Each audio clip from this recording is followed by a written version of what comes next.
0, 1. Let's get started. Hello and welcome to Beyond Top 10 Tennis. My name is Dr. Ashley Morgan-Burge and I am your host. I am an author of 12 books, a CEO of 13 years, an elite performance coach of over 19 years, having worked with athletes throughout Europe, the United States to Australia. I am the world's leading scientist on coach and athlete performance, specifically behind how to develop a top 10 tennis ranking. My work includes everything from mitigating injuries to conditioning behaviors that set a player up long-term for the long game towards a top 10 tennis ranking. I'm behind theories from the optimal performance theory, optimal behavior for optimal performance, the barrier breaker, the rule of transference to the golden rule. And an additional fun fact is that I'm also the founder of a startup set on data privacy that provides a space for tennis players and others to interact around their game and so much more. As has become custom, each episode we dive into the latest rankings and results on the WTA and ATP tours and deliver new data implications as shared in my latest release, How to Develop a Top 10 Tennis Ranking, with over 100 episodes now to date. Today's insights plays its own role, like so many other episodes, in developing the player, parent to coach for that road ahead towards a top 10 tennis ranking. So, as always, buckle in and enjoy the ride. All right, so I always say that and start with that. So look, if you are new, thank you so much for joining us. If you've been with us for some time now, thank you so much. But you would have also noticed that today's episode also marks, let's say, the reintroduction of that small snippet. I did try, let's say, a good dozen plus, maybe roughly our last 20 episodes. I removed that just to see how the flow went and a bit of a change of pace there. Although we're going to start including that as well. So for our new listeners, welcome. You get to know a little bit about myself, my background, where I'm coming from, and why essentially I guess these real world data implications are so profound, exciting, and who obviously is responsible for the backstory. Obviously, the 7 keys are there in the background there, and then my latest release, How to Develop a Top 10 Tennis Ranking, as well. Really cool, and there are obviously 11 to that collection, with obviously number 12 or not one of them in there was a fictional release, so 11 specifically. Okay, enough of that. I really want to dive into the latest results first before we look at the rankings. There's not too many changes, but by looking at the WTA Tour, ATP Tour results, we can have a look at key performances, peak performances if there are any new, but also more excitingly, US Open kicks off today.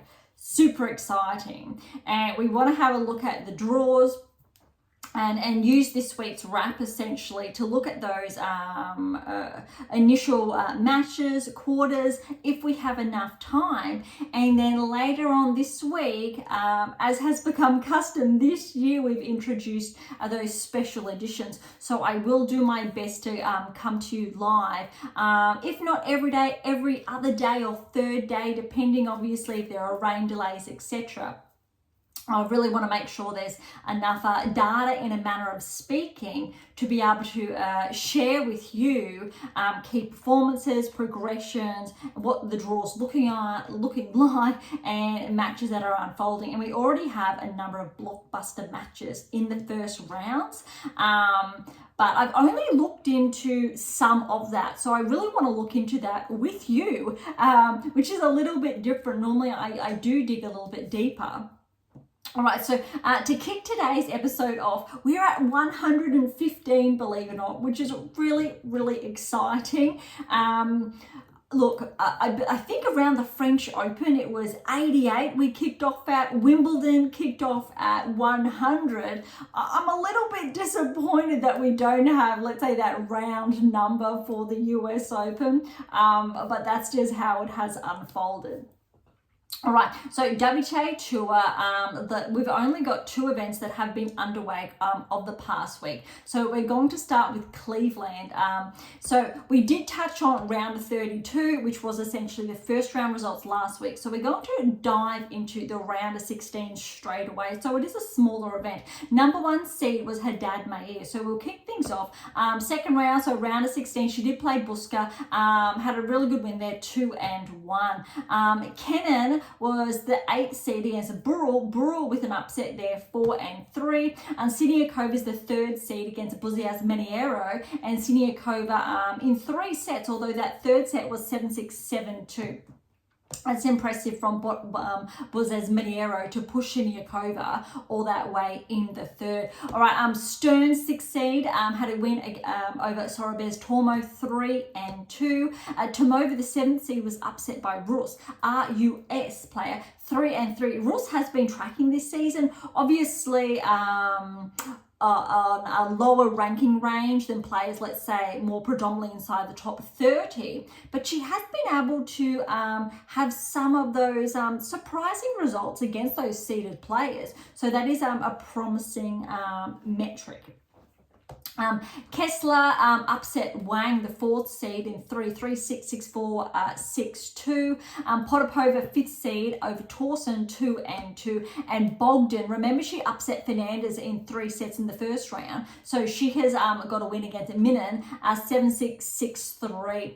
All right, heading over now to the quarterfinals. And quarters, we had Haddad Maia and Burrell. And so Haddad Maia, again, number 1 seed with a win over Burrell, 2-2.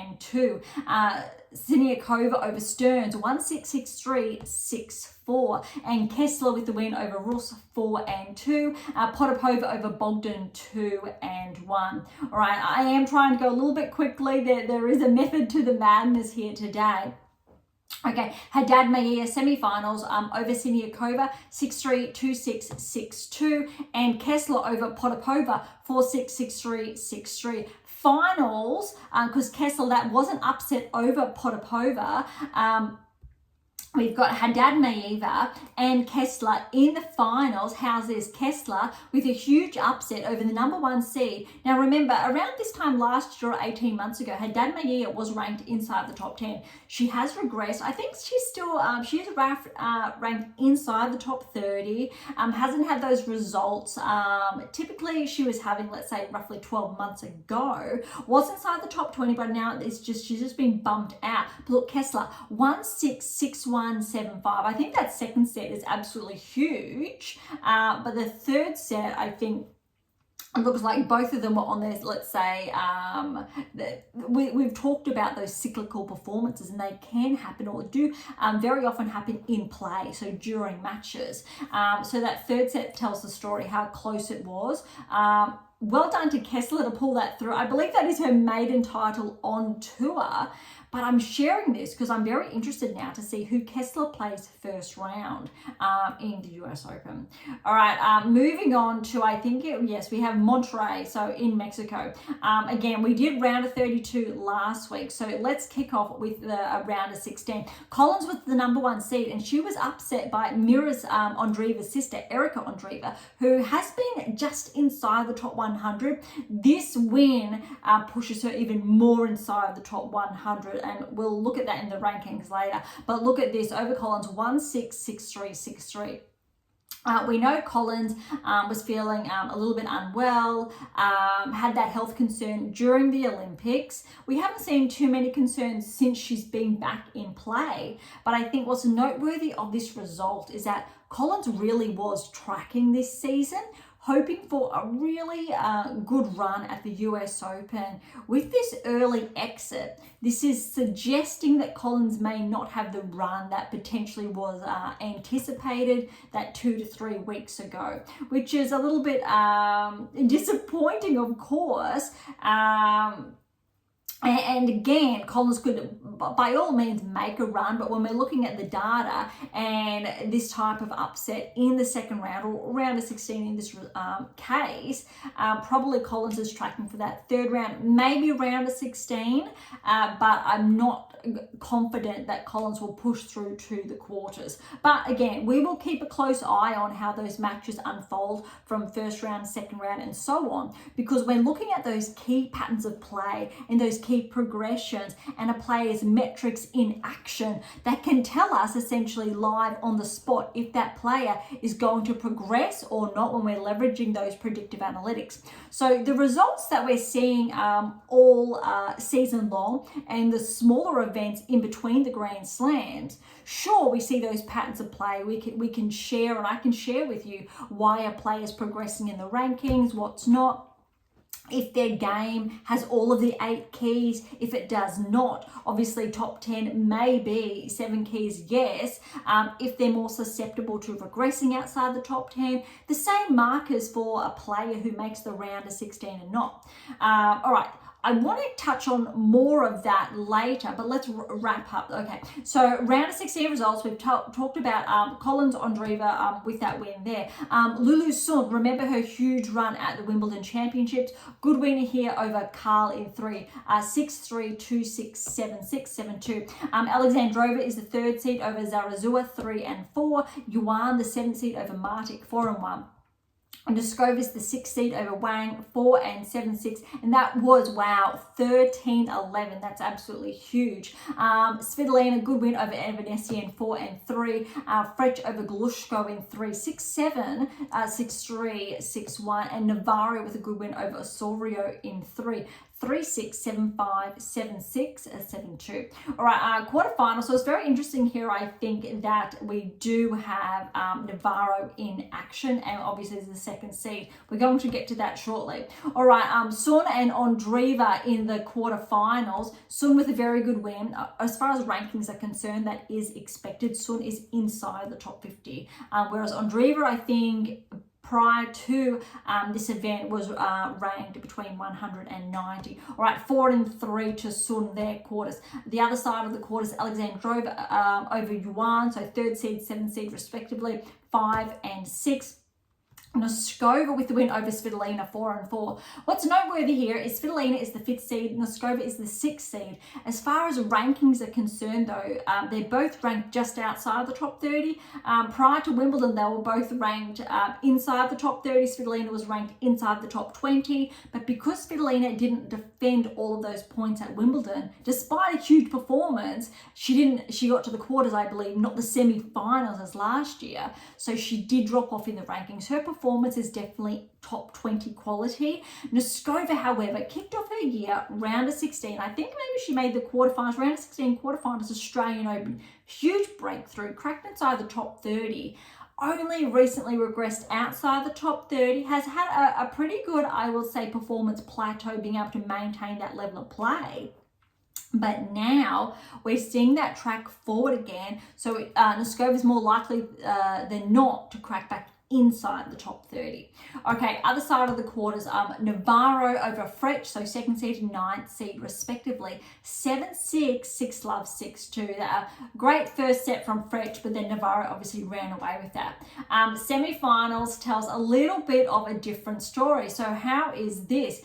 Sun, huge win over Alexandrova, the 3rd seed, 3 sets, 7-5, 3-6, 7-6, 8-6. I think this is the best we're seeing Sun play since Wimbledon, and we haven't really seen Sun play at this level on hard court. She really came onto the radar, in a manner of speaking, grass Wimbledon, and now we're definitely keeping an eye on her courtesy of that pass, that round of 16 result. Very, very noteworthy. All right, other side of the semi-finals, Noskova, Navarro. Navarro obviously is favoured here, but what I've just shared or about Noskova, look at this, 7-6, 7-5, first set tie break was 9-7. That's huge.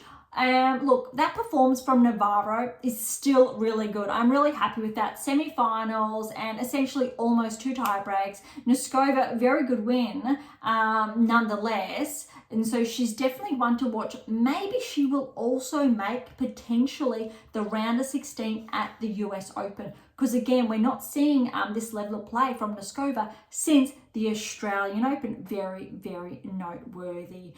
So I'm not going to be surprised if Noskova does surprisingly make the round of 16. It's not going to surprise us. The data would support that. Navarro, however, despite falling, she has been predicted this season to become a barrier breaker. So remember that the ruler of 2%.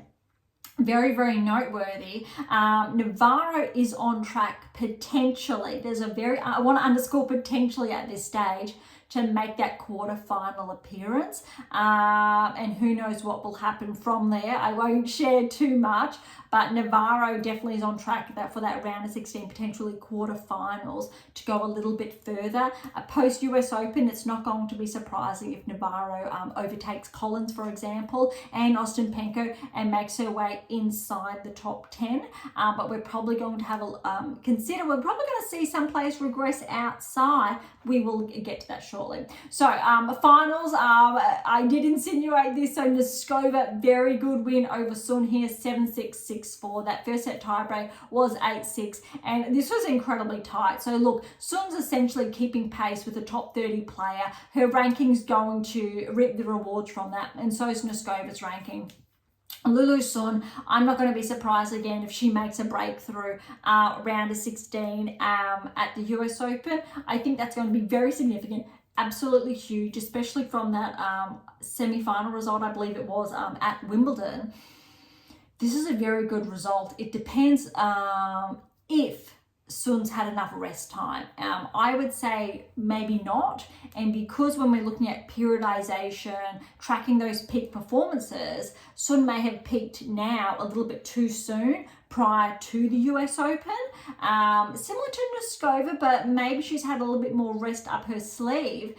So Sun may be third round and may unexpectedly drop off. But she definitely has the capacity, I think, for the hard courts, US Open, round of 16 as well. So look, that's 2 players already outside the top 10, outside the top 20, potentially round of 16 results. I think that's very, very noteworthy. And if I track back to obviously the winner of Cleveland in Kessler, only because she hasn't been tracking a similar state to the likes of Noskova and Sun, we have to essentially say that maybe Kessler could have that second round upset, but not as far as those other 2 players. Okay, let's head on over to the rankings now before we head over to the ATP Tour. All right, really quickly here, we've got inside that we're starting from 100 down to 1 or 99. A 12-point regression is Maria. Martic's had a 7-point progression, so she's back inside the top 100 at 98. Bogdan with her performance this week, she's up 12 points to 91 in the world.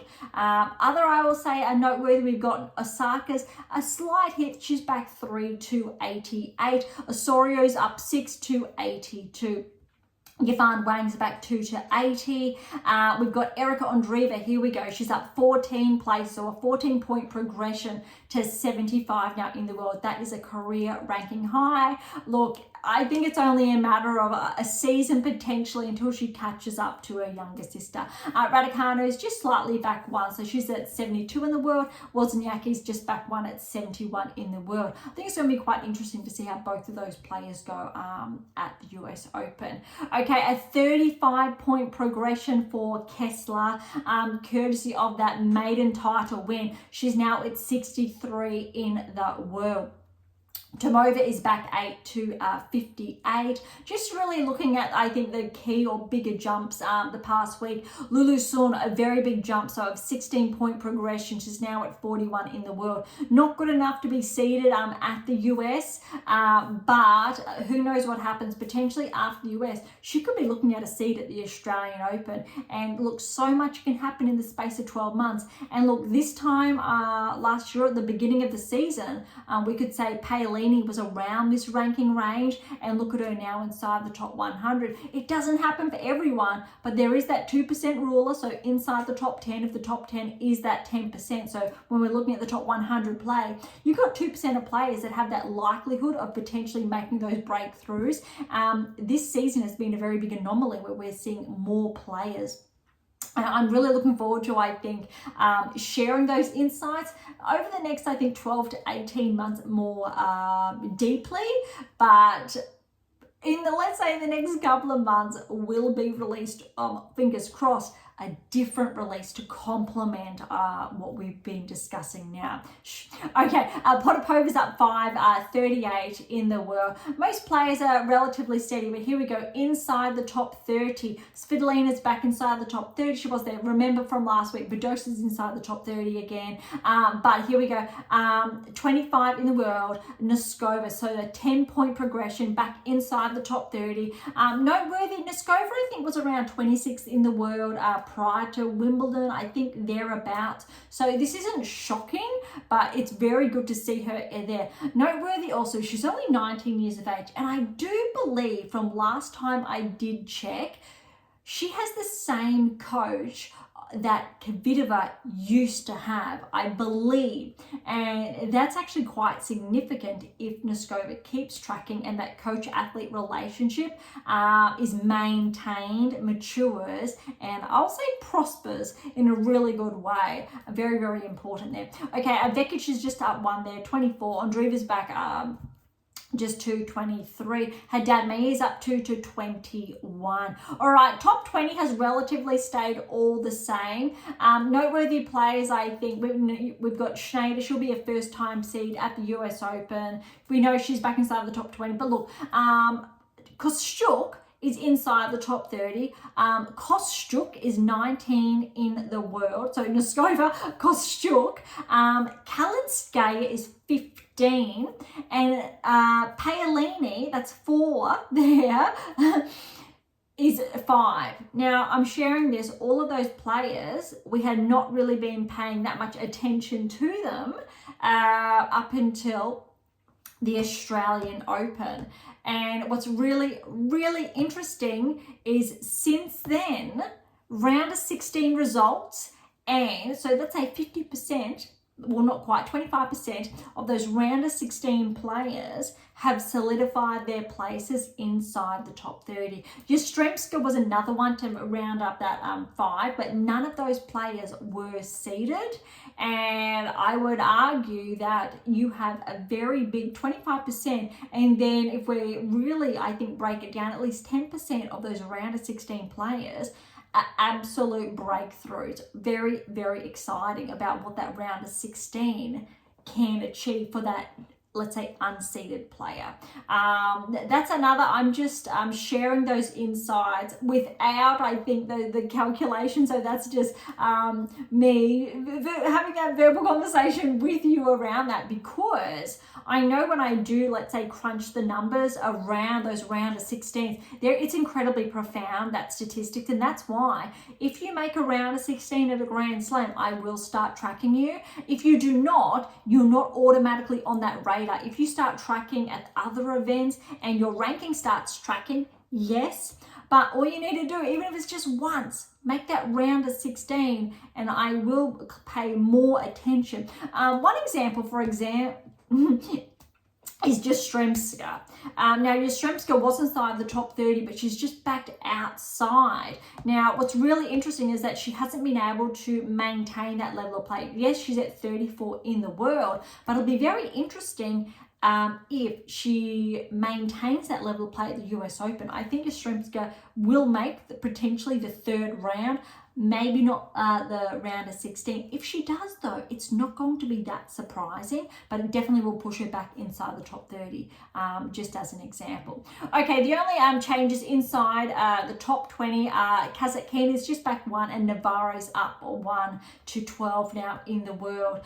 Yes, it's about 400 points separating Navarro from Collins, so maybe not if Obviously, if Collins falls early and Navarro progresses quite deeply, there could be a switch there as far as rankings are concerned. All top 10s have remained. Last week was when Sabalenka took number 2 back from Gauff, which I think makes the draw a little bit more kinder, where Swiatek wouldn't play Sabalenka until the finals at the US Open. All right, that's WTA Tour, tick and done. All right, on the ATP Tour, they only had one event the past week, and that is Winston-Salem.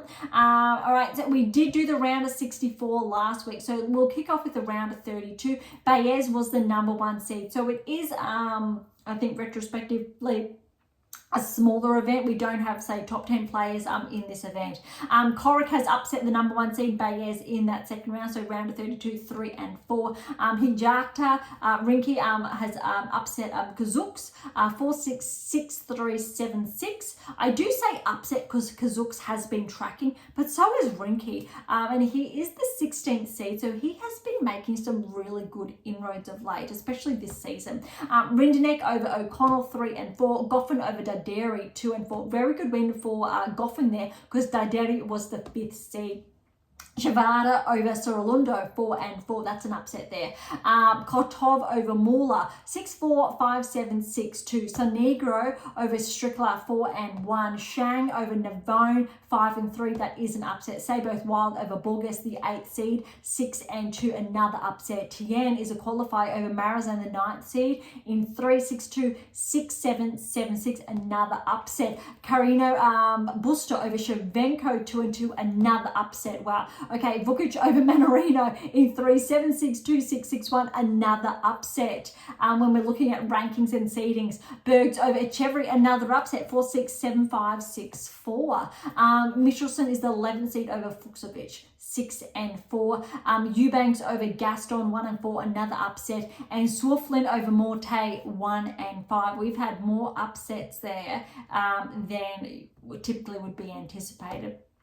All right, round of 16, Hijaka. So Rinky has got a good win over Corrick there in 3-6, 6-3, 7-5. Goffin over Rindenek. Another good win for Goffin. Remember, Goffin's former top 10 has regressed outside the top 100, has been playing a lot of these smaller events, but it's really good to see his level back up there. All right, so over Rindenek there, the 12th seed, 3 and 3 to Goffin. Kotov over Shavada in 3 sets. 3-6, 6-3, 6-4. Sonego got a walk over there over Shang in the round of 16. Tien, the qualifier, has got a good win over Sayboth Wild 4 and 3. Carino Buster over Vukic in 3, 6-3, 4-6, 6-3. Michelson over Bergs 1 and 2. And Eubanks over Swiflin 6-3, 1-6, 7-6. All right, our quarterfinals, here we come. We've got Rinky's been upset by Goffin there, 1 and 3. Well done to Goffin. We should see a really good progression for Goffin in the rankings. Sonego over Kotov 3 and 5. Sonego, noteworthy, is the 10th seed.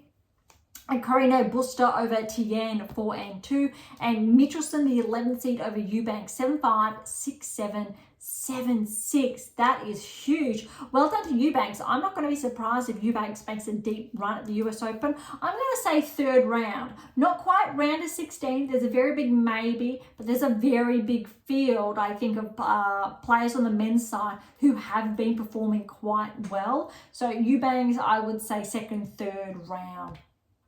Okay, semi-finals, we do have Sonego with a win over Goffin, 3 and 2, as anticipated, and Michelson with a win over Carino Buster, 7-6, 2-1, again as anticipated. Unfortunately, it looks like Carino Buster did have to retire. So finals, we've got the 10th seed and 11th seed respectively. I think what surprised me here is the scoreline, 6-love, 6-3. So huge win for Sonego. He is a top 40 player, or I think top 50, top 40 player. So that's actually huge. So Michelson's thereabouts, similar ranking range, I believe. So very good win for Sonego. You need to think then with the US Open, Sonego could maintain that level of play and maybe make the 3rd round as well, potentially a deep run, maybe very big, maybe around the 16, but at this stage, similar to Eubanks, I would say 3rd round. Okay, let's have a look at the rankings there. Starting at 100. Okay, Korek is back 11 places, so he's at 98. Kazuks is up 6-point progression, so 91 now in the world. We've got a number of regressions, but only small. Here we go, Goffin, very big progression, up 12 places to 78 now in the world.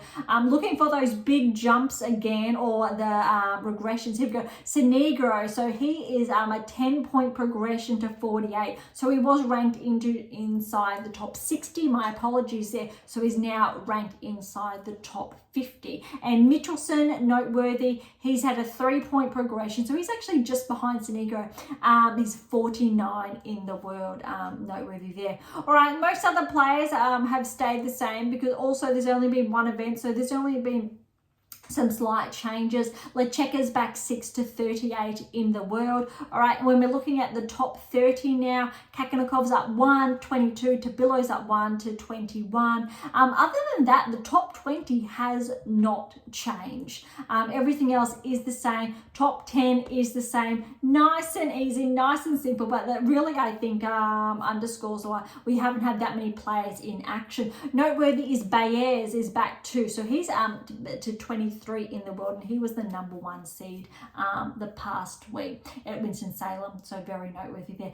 Okay, WTA Tour done, ATP Tour done. I'm really happy that we've ticked all of that off, just to, I think, preface the seeds and how we're looking at certain players, how they could be tracking. What I am about to share though, when we're looking at, let's say, the US Open and the first round encounters, let's keep in mind the last couple of weeks as well and how players have been tracking, but also the past week will feed into that. Okay, round one for the women's side. We'll start with the WTA Tour before we then look at the ATP Tour.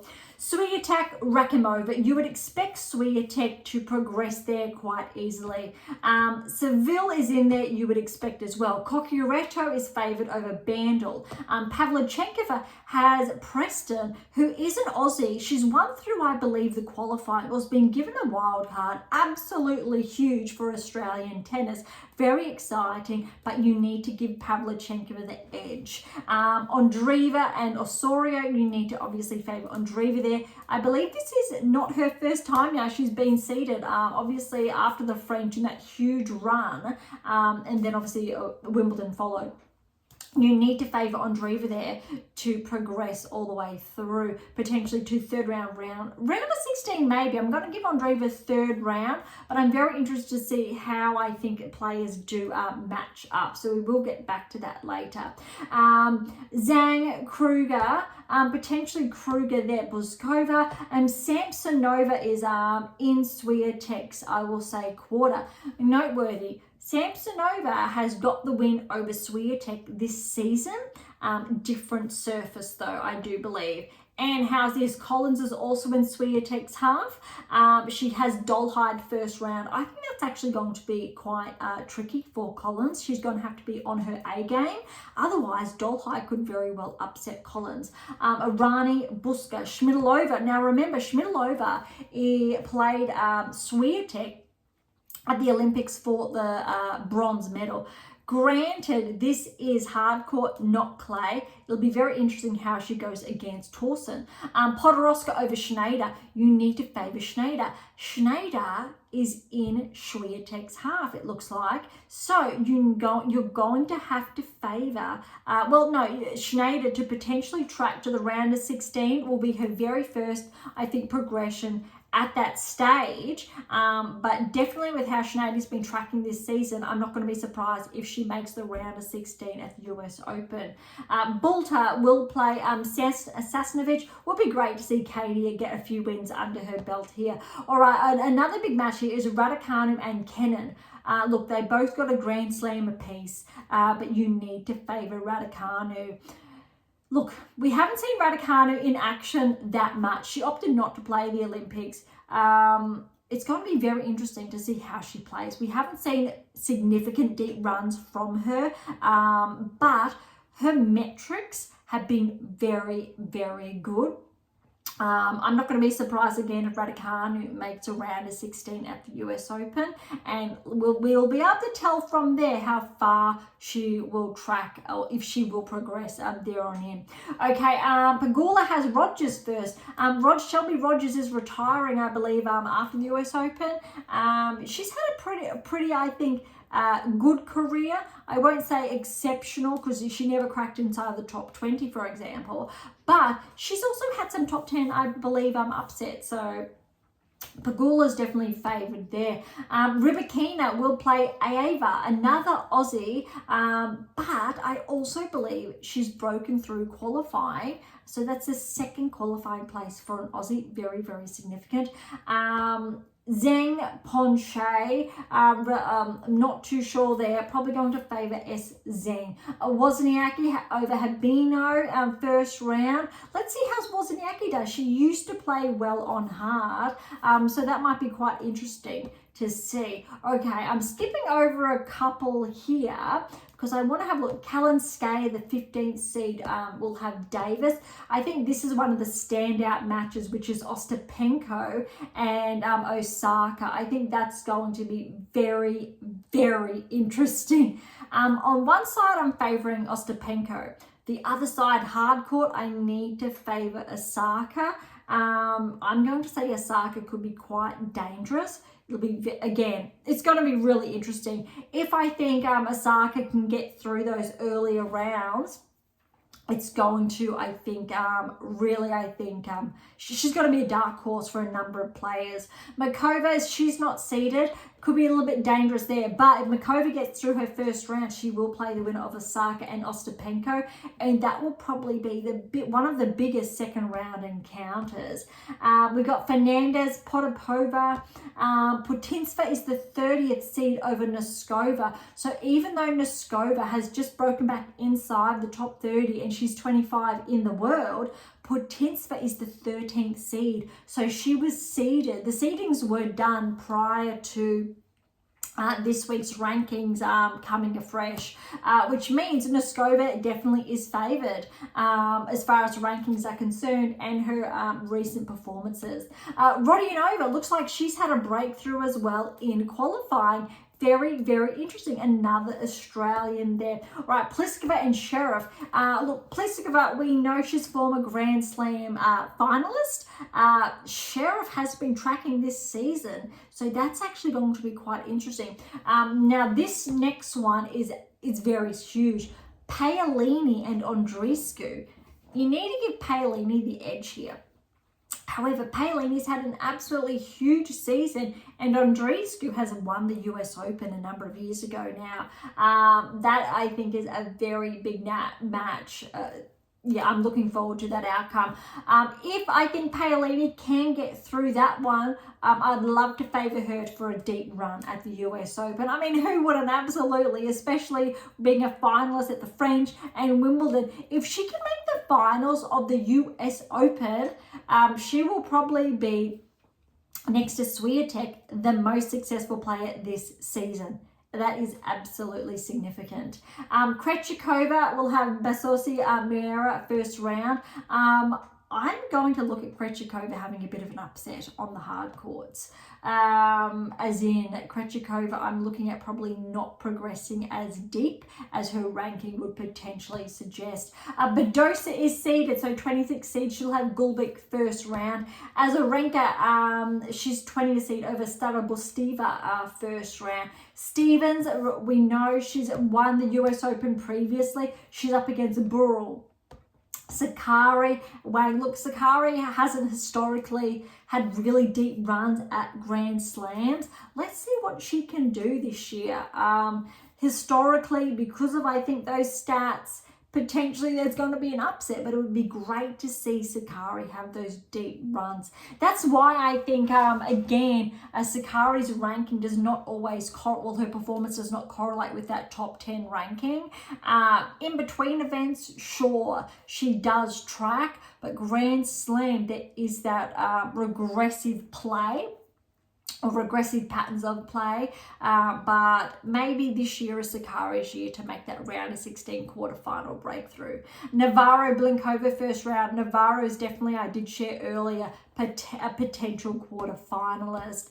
Kostyuk will have Kessler. There we go. So Kessler won her first title last week.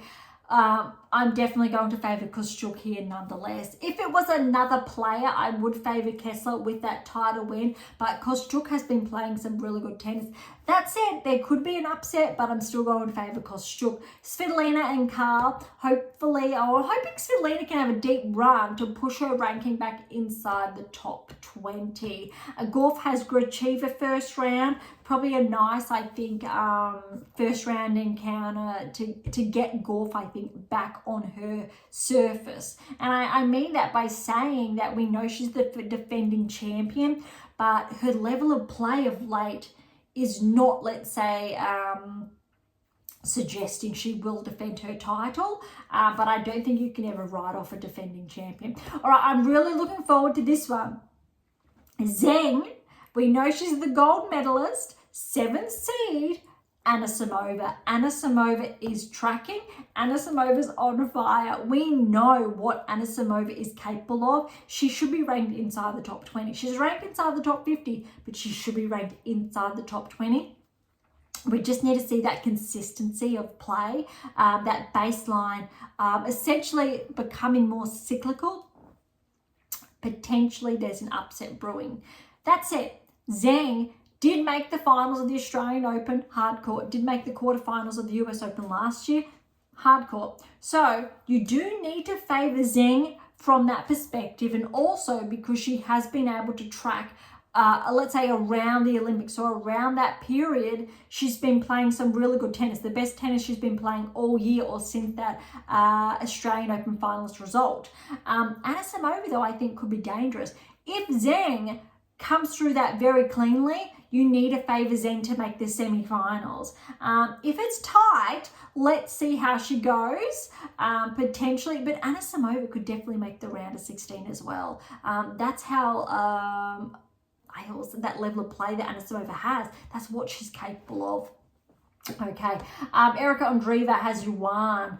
Yastremska, 32nd seed over Naimina.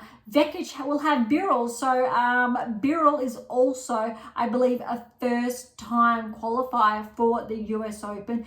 Very, very significant. Fun fact, I am based on the Gold Coast, and Birrell is also, so her family is based on the Gold Coast there. And once upon a time, when I still was playing, but I did begin coaching in those very early days, I was still a teenager back then. I actually was responsible for coaching Birrell, so Kimberly in her junior years, with many other players. So that's a little bit of a fun fact there. So hopefully Kimberly has a really good, I think, standout performance. That said, she is playing Vekic, and we know how well Vekic played at the Olympics, at Wimbledon. That said, this is hardcourt, so maybe Vekic has been playing too much, or a lot of tennis, hasn't had enough rest. But it'll be very interesting to see, I think, how Vekic plays. It's similar to Swiatek, but we know what Swiatek is capable of.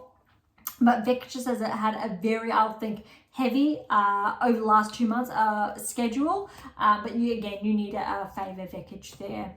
Frech, Minen, Stearns, Sorenko, Kazatkina, Christian Keys will have Siniakova.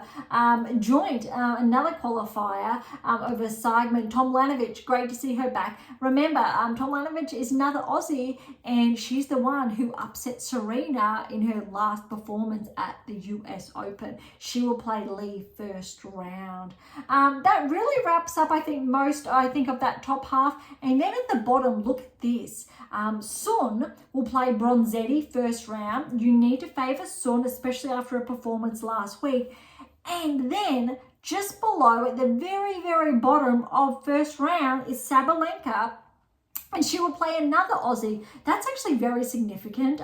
Priscilla Hon has qualified, it looks like, as well. I can't remember the last time we've had that many women qualify. So well done to each and every one of them. but Sabalenka, she's projected to get that win, will play Lulu Sun potentially in the second round, and I think that will be a very, very big test for Sabalenka. I think that will be another one of two blockbuster second round matches to keep an eye on. All right, that really wraps up, I think, those first round encounters for the women's side. But what I really wanted to have a look at before we look at the men's side, so I'm looking at a different draw now, or a different layout, my apologies. So when we're looking at the projected quarterfinals, potentially Swiatek will play Pegula. However, Swiatek is on track to play, I will say, in the third round, Pavlyuchenkova. Round of 16, however, Samsonova, she is on track for. So Samsonova is that player who has a win over Swiatek this season. Fortunately, I will say for Swiatek, or one way, because Swiatek did get that good win at the Olympics over Collins.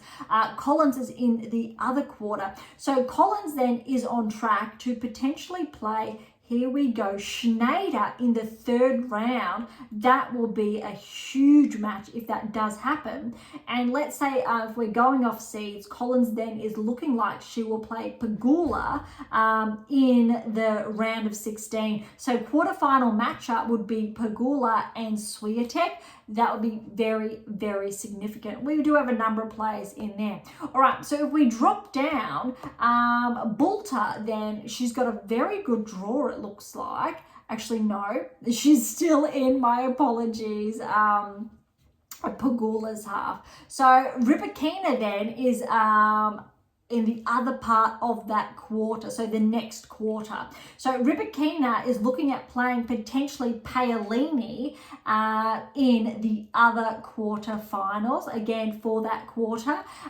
We're looking at then Rybakina to potentially play Garcia in the third round. But I think the biggest ones we're looking at is we do have Kalinskaya in there. And then Putintseva. I think both of these players have relatively, I will say, easier rounds. Obviously in no way, shape or form, but this has to be one of, I will say, the easier quarters. And I mean that respectively for all the players involved. But that's a very big open draw for Rybakina to progress to the quarterfinals, and similar for Paolini. That said, Paolini has a huge first round encounter.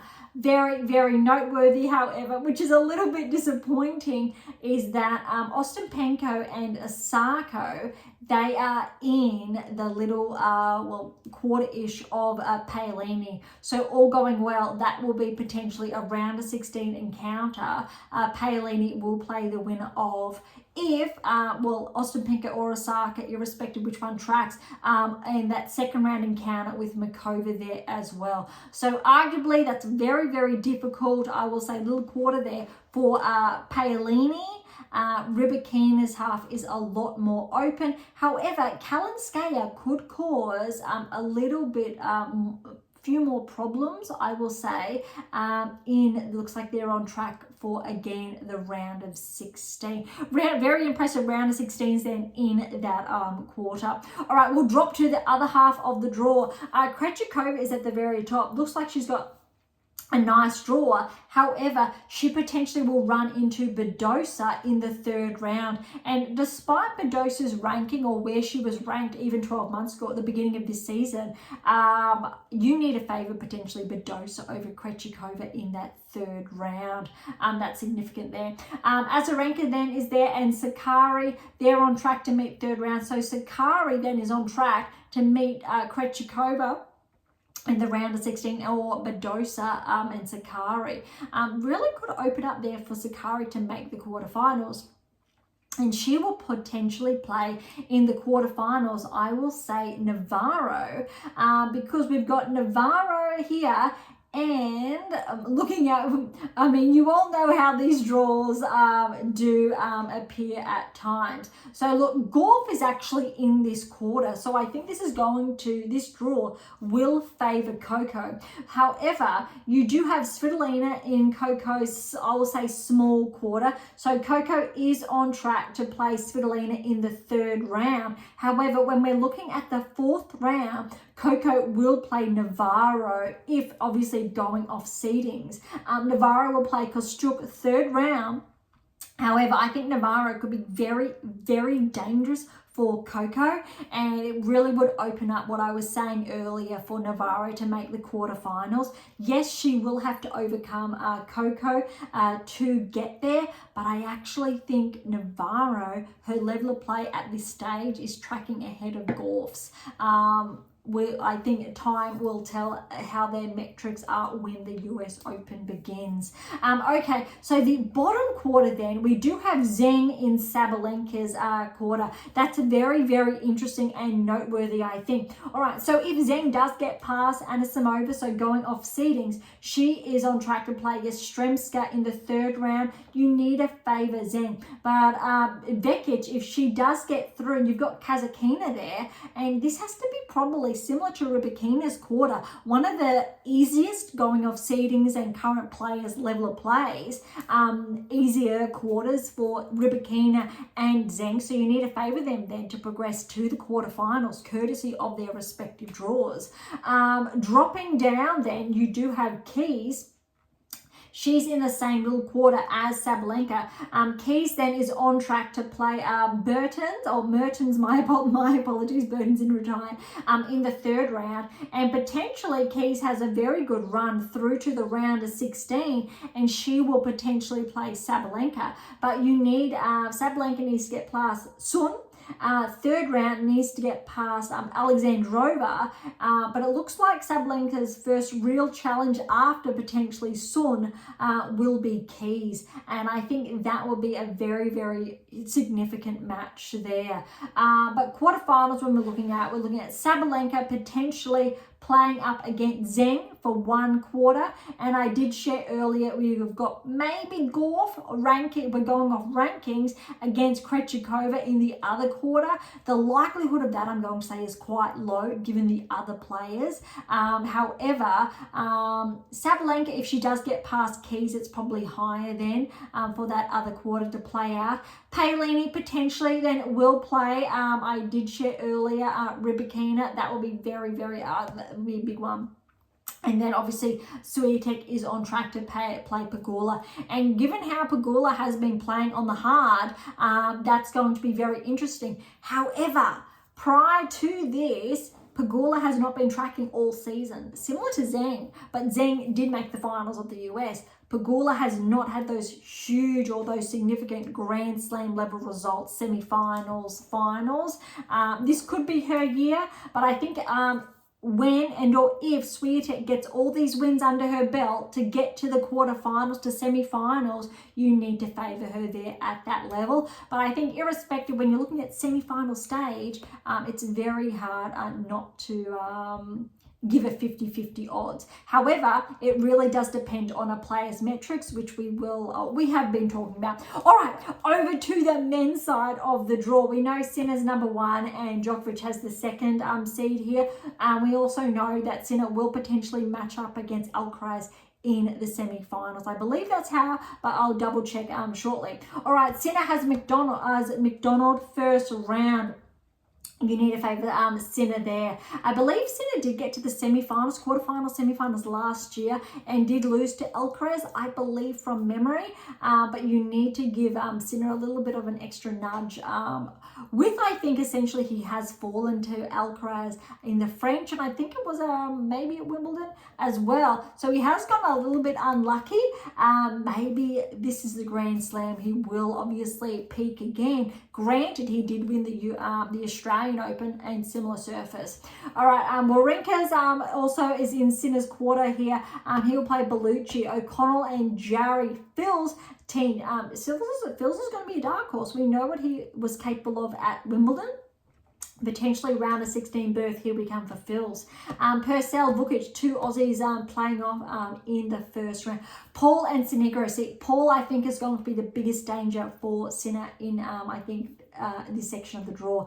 Tsitsipas and Kokkinakis first round. If that does not go to 5 sets, I might be surprised. Let's see. We know Kokkinakis and his 5 setters, but Tsitsipas, I'm not too sure with his current level of play. Maybe Tanasi could make a breakthrough there. Okay, Agor Lissame will have a Menzies first round. Duckworth and Kaboli.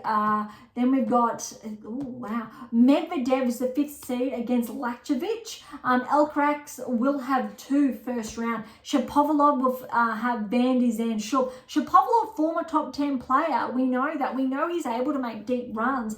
He does not have that ranking behind him, but I'm really rooting for Shapovalov to make that round of 16 result at the US Open. It'll really push his ranking up, but I think irrespective of who he comes up against, he's definitely going to be a little bit of a danger. That said, he is on track in second round to play Alcaraz. Maybe an upset. I think Shapovalov is going to have to play the best tennis of his life, and Alcaraz will have to be on a little bit of a lull or a very big lull for that to happen at this stage. Zhang and Draper, Tabilo, Goffin, Corrick, Manorino, Fognini and Macaque. Korda. I'm looking for Korda to have a decent run at the US Open, maybe to make that maiden a round of 16 result here. De Minaur and Giron. That's actually a tough first round for De Minaur, especially since Alex has had, I guess, that time off since Wimbledon. But really rooting for, I think, if Alex plays some good tennis, you need to put him on track for the quarterfinals once again. We know what he was capable of quarterfinals, and our predictive analytics said yes. Same with Wimbledon. Tick, tick. Can our predictive analytics go 3 in a row? I'm not sure, purely based on Alex having that time off. I don't know if Alex had enough matches under his belt, no lead-up events, obviously. So potentially round of 16, and he may fall at that stage, but really rooting for, I think, that quarterfinal result. Evans will have Kakanakov first round, 23rd seed, potentially an upset brewing there. Thompson and Legastian, Thompson's definitely favoured. Hercax and Skatov, Rudd and Bu, Monfils and Schwartzman. Bobuluk, Shang, Humbert, Monteiro. Other, I think, noteworthy encounters, we've got Fritz, Ugo, Carabelli. You need to favour Fritz for a deep run at the US Open. Potentially Fritz in the quarterfinals, just a maybe. I would definitely say the round of 16 if he plays his game. But Fritz, I would say he's at that level to make the quarterfinals. But I want to dive deeper into those pairings and those quarters shortly. Nishioka, Kekmanovic, Opelka and Mazzetti. Opelka could really potentially have an upset there first round over Mazzetti. We know what Opelka is capable of. That said, if Mazzetti plays, I think the same level he has been playing on hard, he definitely could have a deep run here. Echeverry over Mapesh Pericard, potentially Mapesh Pericard with the upset over Echeverry. Other, I think, noteworthy, we've got Zverev over Matier, first round. Rublev, Sabo Wild, Eubanks and Rindelneck. I'm going to favour Eubanks there. Baez, Darderi, Rinky will have David Ipsha for Kina first round. Dimitrov, Gake, Shelton and Thiem. That is a very, very big first round. You need to unfortunately favour Shelton. We know this is Thiem's last Grand Slam. We know Thiem has won the US Open previously, but Thiem hasn't been tracking this season, and Shelton is ahead in that respect. So you need to favour Shelton, unfortunately. There. Would love for Thiem to have a deep run. Fingers crossed. But again, as far as the data is concerned, it's Shelton. Shevchenko and Koper. TFO has Kovic. TFO, let's see if he can make a deep run. Potentially, we know the US Open is his time of year. Maybe. TFO potentially could make a deep run round of 16. That said, I'm probably not going to favour TFO past the round of 16, let alone third round, round of 16. But let's see who he pairs up against and if he can cause some damage. We know out of a select number of players at this time of year, TFO is one of those players that can come up with those surprises. Popyrin and Kwon. Popyrin is another player.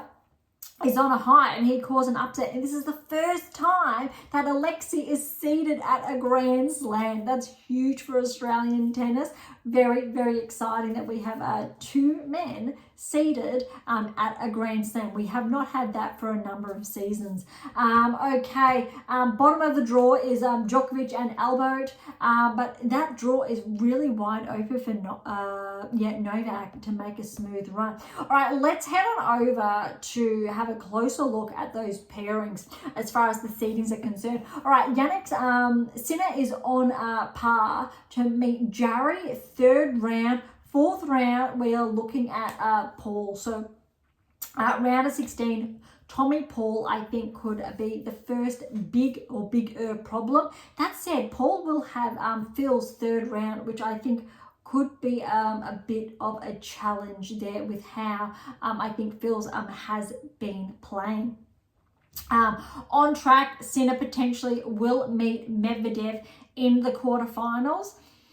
That will be very, very noteworthy because we know, I believe Medvedev was the finalist, was semi-finalist last year, or finalist, semi-finalist, one and or the other. So that's very, very noteworthy to be mindful of. That Medvedev, I think, is going to be a dark horse, irrespective of his seeding. He is 5. I think all the attention is going to be on Sinner, Alcaraz and Djokovic. Medvedev is going to make his way through the draw, I think, quite cleanly, similar to Zverev, and all of a sudden we may very well see them in the semi-finals. And we shouldn't be shocked because of their ranking, but they will still fly under the radar because I think the other 3 will garner most of the attention. Okay, other quarter of Sinner's draw is Tsitsipas. So Tsitsipas is in there and he is on track to play Igor Alisime in the 3rd round, and potentially, going on seedings alone, Tsitsipas will play Medvedev then in the round of 16. That's quite an interesting, I think, draw there for those players. Look at this, Kaboli is seeded 31, so he's on track to meet Medvedev in the 3rd round. But I think Medvedev has a relatively, I'll say, smooth ride through to the round of 16 at the least. All right, then we've got Alcaraz in Sinner's half, which is, but good, I think, as far as semi-finals are concerned. But I'd love to see those two finally meet in the finals to play one another maybe next season. Okay, so as far as Alcaraz is concerned, Shapovalov maybe 2nd round, smooth running until we've got Draper potentially in the 3rd round. Korda then is on track to meet Alcaraz because Korda is ranked 16. He's on track to meet Alcaraz in the round of 16. And then when we're looking at the quarterfinals, we're going to give Hurkacz. I think Alcaraz actually has the easier half of the draw, rather than, or in contrast to Sinner in this case. So Alcaraz, I think, is very smooth sailing. Sinner has, I think, a few more difficulties in this respect as far as the draw is concerned. Noteworthy, however, is Alex de Minaur is in this quarter where Alcaraz is. And this is actually quite interesting. Alex is on track then to meet Hurkacz in the round of 16. The winner of that will get through to potentially play them, the winner of Alcaraz and Korda. If Alex de Minaur plays Alcaraz in the quarterfinals, that will be very interesting. You need to give Alex a chance. I won't say the edge, but you need to give him a chance. Okay, bottom half of the draw. Ruud is at the top there, so he snagged a very good spot. And the bottom of that quarter is Zverev. That is a tricky. However, this quarter, actually, no, it's going to be, I think, one of the more challenging quarters because we've got Ruud to play Bublik potentially 3rd round. and Fritz is in this quarter, and Fritz then is on track to play Ruud in the round of 16, and you need a favour, I would say Fritz there. We know Ruud doesn't historically play well. I don't think on hard courts. I could be incorrect there. We know better on obviously clay. That said, it'll be very interesting. This could be Fritz's year to break through and make it all the way to the quarterfinals. But in this court is also Rune. Now, normally I wouldn't give Rune this weight. However, he has started to make some inroads with that recent coaching change. So Rune then is on track to play Mazzetti in the third round. Wow, and I think that will be one of the biggest third round matches there, that pairing.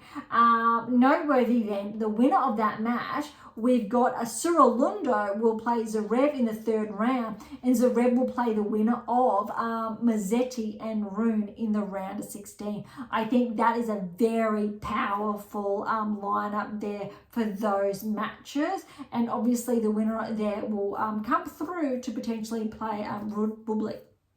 That will be one to keep an eye on. And also I think noteworthy is Ruud potentially will have to play Monfils in the second round, but Monfils has Schwartzman, two former top 10 players in action. Okay, Rublev has got the other or the bottom half, and so he is in Djokovic's quarter. I will say, look at this. I think it's a relatively smooth sailing. Rublev will play Lecheka, the 32nd seed, potentially in the third round, and then Dimitrov maybe in the round of 16. But I think Djokovic has a little bit more of a tribute, similar to last year. Look, Shelton we know he's got theme first round, but Tiafoe is in this section. So potentially Shelton will have Tiafoe third round. There you go. That's going to be huge. If Tiafoe upsets Shelton, bam, here we go. Round of 16, potentially we'll play Djokovic. If Shelton gets through, we'll potentially play Djokovic then, round of 16. And you kind of have to give, whether it's Shelton or Tiafoe, a bit of an edge there. But look at this. Popyrin is on track to play Djokovic in the third round. And given Popyrin's recent level of play, you need to give Popyrin a little bit of an edge against Djokovic, or maybe a 4-set there. And by the time Popyrin maybe wears Djokovic out a little bit, there could be a little bit of an upset from Shelton or Tiafoe, depending on who wins there. I think despite seedings, that could be really interesting. Okay, that really wraps up, I think, the first round. We're going to keep a close eye on what players are tracking and the draw. I have a lot of fun with this, pulling the players out with their stats, with their metrics, who's looking at progressing, who's not looking at progressing. But when we're looking, I think, at the schedule of play, I think most of those matches, we've got Djokovic in action, Shelton Thiemer in action, Gorf's in action on day one, Stevens in action day one, Zheng Anisimova, Fritz is in action, Keys Siniakova,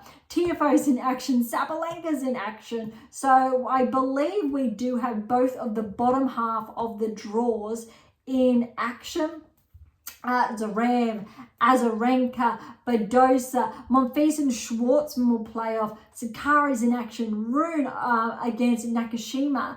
We did miss that one. That's going to be interesting. And Nakashima has been tracking this season. However, I'm still going to favour Rune there. Really interesting. Really, I think, exciting a lineup for, I think, day one of the US Open Championships. Pesh Perikar, Rusen Bogdan, Bublik, we've got Stearns, we've got Eubanks, we've got Sunnen versus Bronzetti, Vekic, Burrell, Kostuk, Kessler. A lot of tennis going on, as I think we would expect. But some really, I think, interesting matches, even round one as we look forward. I think they are the primary matches on day one that I have shared to now. All right, I think that really wraps up today's episode. So thank you so much for tuning in. We've wrapped up all of, I think, the past week on the WTA and ATP tours with the recent rankings and the US Open, I think, draws, but also essentially the first round, I think, lineup. Okay, to grab a copy of my new release, How to Develop a Top 10 Tennis Ranking, you can find that on AM8 International or Amazon, irrespective of where you're based in the world. Same with my other releases as well, so you know where to go. For any comments or questions, head to AM8 or topic thread, the social platform set on data privacy, or leave comments directly on YouTube or Spotify. To interact with Beyond Top 10 Tennis, head on over to AM8 International, or you'll see all of our social handles in the episode notes. To catch up on blogs, head on to AM8 International, look for our blog tab, or head on over to Substack with all links in the episode notes. For something different, head on over to Pink Octopus Books, where you'll find my fictional release just in the background there. For something left of field, visit Spruik for some random polls. And of course, if you enjoyed today's episode, please subscribe, like, share, and all of the above would be absolutely phenomenal. For those of you who are interested, we do have scholarships available on AM8 International, as well as options to work with me exclusively to optimize your performance and nudge you closer towards that top 10 tennis ranking. So don't be shy and come and say hi. Okay, on that note, thank you so much for listening. I am so incredibly grateful. I am your host, Dr. Ashley Morgan Verge, and this is Beyond Top 10 Tennis, and I'll see you.